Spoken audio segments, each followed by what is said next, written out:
നവകേരള bus വീണ്ടും നിരത്തിലേക്ക് രൂപമാറ്റം വരുത്തി കൂടുതൽ സീറ്റുകൾ ഘടിപ്പിച്ച് ബസ് ബംഗളൂരുവിൽ നിന്ന് കോഴിക്കോട്ട് എത്തിച്ചു. കോഴിക്കോട് ബംഗളൂരു റൂട്ടിൽ ബസ് സർവീസ് പുനരാരംഭിക്കും.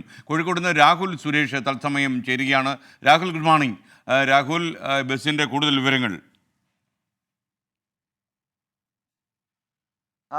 Good morning. കട്ടപ്പുറത്തായ നവകേരള ബസ് വീണ്ടും നിരത്തിലേക്ക് ഇറങ്ങാൻ പോവുകയാണ്. നവീകരണം നടത്തിയ ബസ് ഇന്നലെ ബംഗളൂരുവിൽ നിന്നും കോഴിക്കോട് എത്തിച്ചിട്ടുണ്ട്.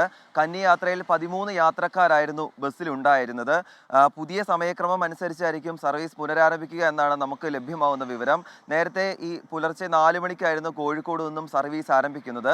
തിരികെ അവിടെ നിന്നും 3:30-ക്കായിരുന്നു സർവീസ് നടത്തുന്നത്. ഈ സമയക്രമം യാത്രക്കാർക്ക് വലിയ രീതിയിലുള്ള ബുദ്ധിമുട്ടുണ്ടാക്കിയിരുന്നു. അതുകൊണ്ട് ഈ സമയത്തിൽ ചില മാറ്റങ്ങൾ വരുത്തിയ ശേഷമായിരിക്കും സർവീസ് പുനരാരംഭിക്കുക. ഈ ബസ്സിൽ ചില മാറ്റങ്ങൾ വരുത്തിയിട്ടുണ്ട്. നിലവിൽ 26 സീറ്റായിരുന്നു ബസ്സിൽ ഉണ്ടായിരുന്നത്.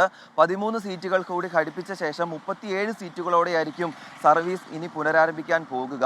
അതുമാത്രമല്ല, മുൻഭാഗത്ത് എസ്കലേറ്ററും പിൻഭാഗത്ത് സാധാരണ ഡോറുമായിരുന്നു ഉണ്ടായിരുന്നത്. ഈ രണ്ടും മാറ്റിയ ശേഷം മുൻഭാഗത്ത് ഒരു ഡോർ മാത്രമായി പുനഃക്രമീകരിക്കുകയും ചെയ്തിട്ടുണ്ട്.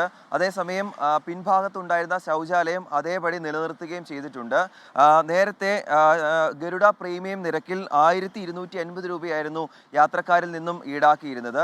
എന്നാൽ സീറ്റ് വർദ്ധിപ്പിച്ചതോടെ 930 രൂപ നിരക്കിലായിരിക്കും ഇനി ബസ് യാത്ര നടത്തുക എന്നാണ് KSRTCയിൽ നിന്നും നമുക്ക് ലഭ്യമാവുന്ന വിവരം. എന്താണെങ്കിലും വിവാദങ്ങൾക്കൊടുവിൽ ബസ് വീണ്ടും നിരത്തിലേക്ക് ഇറങ്ങാൻ പോവുകയാണ്.